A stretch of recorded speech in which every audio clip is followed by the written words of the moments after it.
Hello everyone, and welcome to an analysis of dance, where we discuss the movements and debuts of the Billboard Hot Dance charts in immaculate detail, with in-depth reviews of each debut each week. Oh, finally, a week that's actually both fascinating and really damn good to boot. I mean, yes, we only saw 4 debuts and they seem like the type that will stick around for a long time, but look around it and you see a lot of real major disruption and even some comebacks to boot, which is long overdue for me. I mean, it's not likely that this is going to last at this rate, but hey, this week came along to effectively save AAoD from being filled with some true stinkers. I'll take what I can get. Unfortunately, one of the biggest stinkers of the year, I'm Good Blue by David Guetta and B Rex are at number 1, is just lingering around like a persistent turd, relying on what fledgling radio and streaming it has left. Quite frankly, this would be a very opportune time for someone to drop a huge single and break through all of this, but unfortunately that doesn't look like it's going to happen anytime soon. More's the pity there. And on that note, man, Bizarrap Music Sessions Volume 53 by Bizarrap and Shakira at number 2 is just tanking across the board, as the streaming is really collapsing and radio is just non-existent. Really, I don't expect this to last at this spot anytime soon, and that's a damn shame. But what should really be watched closely is Trustful by Pink actually getting up to number 3, as it looks like it's got radio support and some decent streaming to match. Honestly, this was long overdue, but hey, if they're actually pushing this song as a proper single now, that is more than welcome by me. It's easily the best song on the album, and I would not be complaining if it returns to the Hot 100 anytime soon. Interestingly, Hold Me Closer by Elton John and Britney Spears managed to actually hold steady at number 4, as its radio is still mostly there, and even 1035 by Esta featuring Tate McRae rebounded up to number 5, even despite collapsing on radio, but that's more thanks to the absolute nosedive of River by Miley Cyrus down to number 6, as no channel is really supporting this at all, including radio, which is throwing this out in a record time in favor of Jaded. Wow, this was a flop single. Honestly, really worrying going forward for that album release. The next 3 songs feel depressingly routine for this chart, as El Merengue by Marshmello and Manuel Turizo is at number 7, relying mainly on its streaming and some decent radio pickups. Baby Don't Hurt Me by David Guetta, Anne-Marie and Coi Leray is at number 8, as it looks like it's getting big on radio with some really strong streaming. I don't expect this to die off anytime soon, and that's a complete problem. And Miracle by Calvin Harris and Ellie Goulding at number 9, which is also getting big on sales with some decent streaming. I will at least hope that this will stick around for a fair bit. It's got all the means to actually do so, which is good by me. But what surprised me was that we actually got a debut in the top 10 that I honestly completely missed. Esta, Vida by Marshmello and Farruko at number 10. Given that we already have a Marshmello song of this style in the top 10, I don't expect this to have much staying power in the top 10,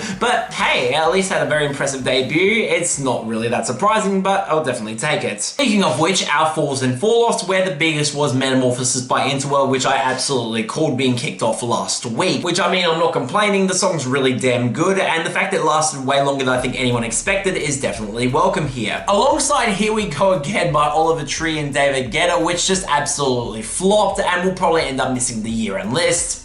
Who cares? Our falls are also indicative of some weird spurts of momentum from previous weeks, just not lasting at all. Yes, AMP and by Noted and Mayor Right fell hard to 43. This song's just not been going anywhere, as well as Say Say Say by Kygo featuring Paul McCartney and Michael Jackson just plummeting down to 47. Wow. Quite frankly, these are flop singles with no staying power, kind of surprised in Kygo's case, but hey, the song's mediocre, so I can't really complain there. As well as Caught a Body by Alesso featuring Ty Dolla $ign falling off its debut to 39, this will probably end up being gone too next week. But the rest are all either previous gains or some stable songs taking some surprising hits. With All My Heart by Elenium and Jake collapsing down to 25 out of nowhere. Crystals by Isolate.exe off its gains last week to 33. Ghost by Ava Max really collapsing to 38, as it surprisingly isn't holding up as well as the other singles. And Food for the Soul by It's Murph down to 44. Can we keep that last one around, please? It deserves better than this. But what should be noted are our jumps and comebacks, where we saw 2 in the latter category, and both are very easily explainable. Everything You Have Done Meduza, edited by Genesee, is back at 50, mainly thanks to the new single giving it a little bit more momentum. And Next to You by La Luxury Dubs and Kane Brown is at 32, thanks to the Adventure Club remix, which means it's not going to last at all, thank God. Our jumps though, these are both short, and ironically the honourable and dishonourable runner-ups from previous weeks. I mean, yes, I'm not remotely surprised that Relax My Eyes by Another rather, and AAoD surged off the debut to 35. I'm not complaining at all that this actually will become a hit. It's really different for the charts and it's definitely welcome. But why is Ritmo Dina Danchante by DJ Goodog off its debut to 30? I thought this sort of song would just flop in record time, but no, it's actually sticking around. Goddamn wonderful. But moving on from that, and since we only had 4 debuts this week, I think it's about time to bring back an old segment of mine that I was definitely wanting to return to at some point. Yes, it's non-eligible knockers time. And why not better than to talk about a modern track that would have easily charted here if Billboard followed their current rules regarding synth pop, and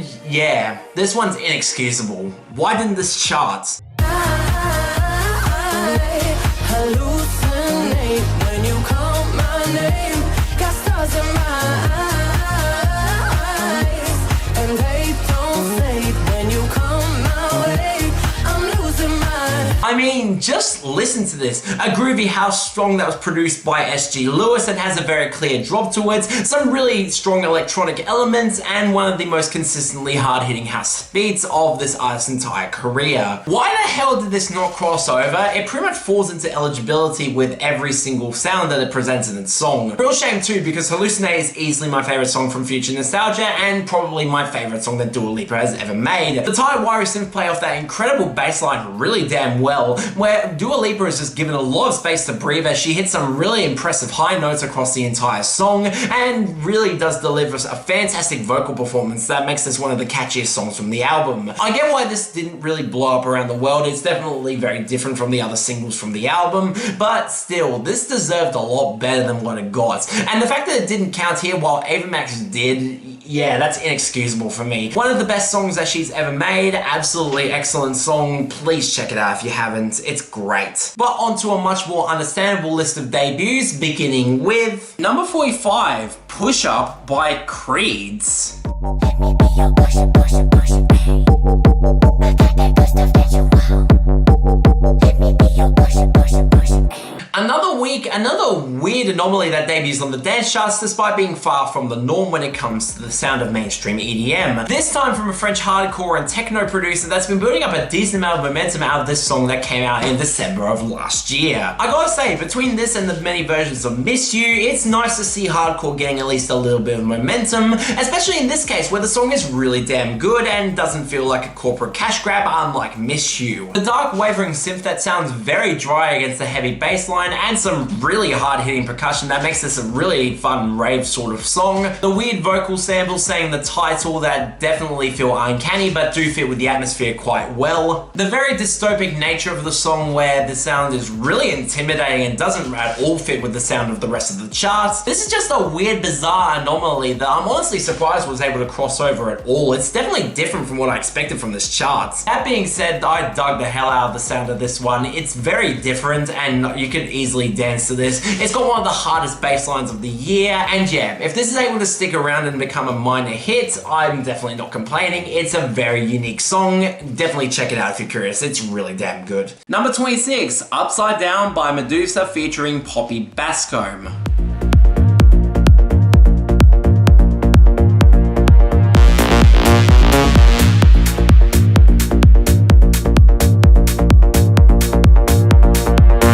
Best things about MEDUZA starting up their own label has really been seeing their expansion of their sound across the previous singles. Pegasus was the first sign of this change, but their edit of Everything You Have Done by Genesee has really cemented them as a great act now. That song's only gotten better with time and would easily be one of my favorite hits if it actually stuck around. But anyways, we get the first proper MEDUZA release on the label. Does this keep up the quality streak of those previous singles? Yes, absolutely it does. In fact, I'd say this is one of their best songs in recent memory. It's fucking great. I mean, as soon as I heard that absolutely gorgeous atmosphere against the beautiful synths and Poppy Baskcomb's incredibly distinct vocal delivery that sounds goddamn terrific, I was already on board for this, but then that drop comes in with its absolutely stunning atmosphere and some really satisfying percussion, and yeah, I was fully on board with this the entire way through. It's goddamn excellent. It's just absolutely gorgeous all the way through. Remind me a lot of the progressive house from artists like Matt Fax and Rufus Du Sol, which if you know my opinions on them is absolutely a compliment. This is produced really well. I mean, just like everything you have done, I have no expectations that this is going to stick around, given that this sort of progressive house doesn't stick around on average unless you're deadmau5, but still, I would like to see it have a chance of doing so. It's a goddamn great song. Please check it out if you haven't. It's great. Number 11, Narcissistic Personality Disorder by Odetari. I'm sorry for your sorrow. Let it go, don't face it. Let it go, don't face it. Let it go, don't face it. Let it go, don't face it. Okay, how do I explain this? I mean, firstly, just look at Odetari's page on Spotify. If you want a very left field switch from the usual artist page, that certainly is one of them. But what fascinated me was the music itself, which leans on elements of hyperpop, trap, Vocaloid pop that you'd hear on TikTok, and even Jersey Club.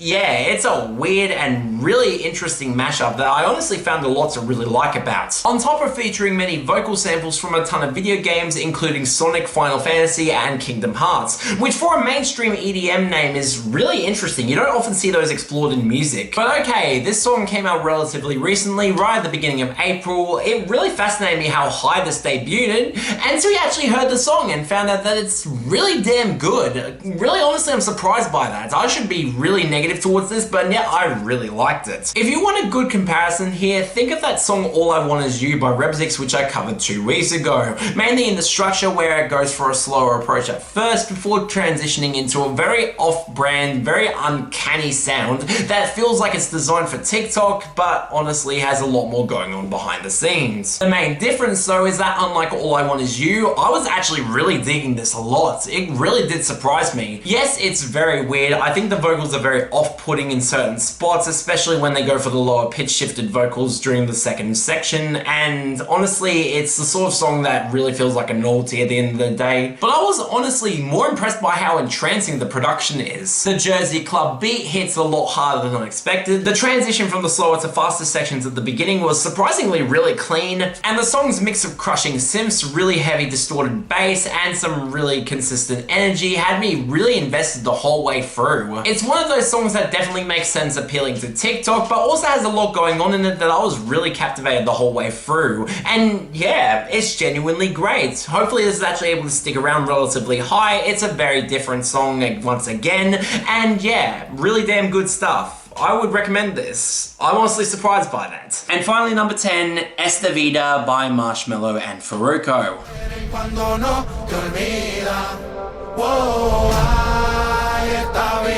Cuando tienes te quieren, cuando no te olvidan.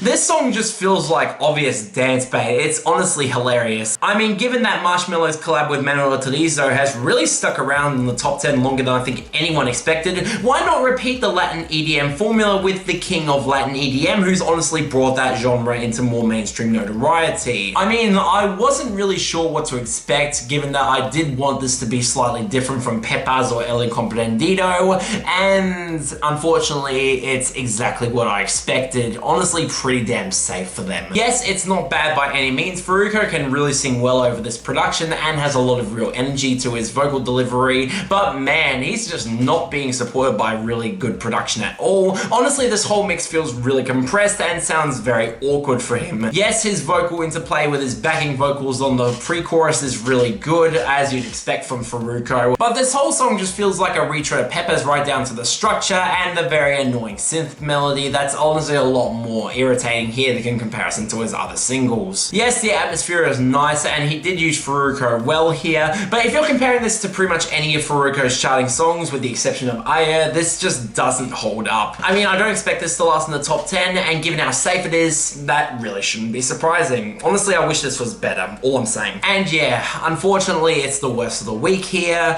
but that's also with the acknowledgement that this was a damn great week. Esta Vida wouldn't have been the worst in any other week for me, that's all I'm saying. For the best, yeah, that's going to Upside Down by MEDUZA featuring Poppy Baskcomb, although that Odetari song was actually way closer than I expected, and even Creed's song was really damn close too. This was all consistently great. Next week, I gotta hope the quality continues into May. No idea what to expect here outside of a mini album bomb from Tiesto. Look forward to that. But yeah, that's all for this episode of Analysis of Dance. See you next time.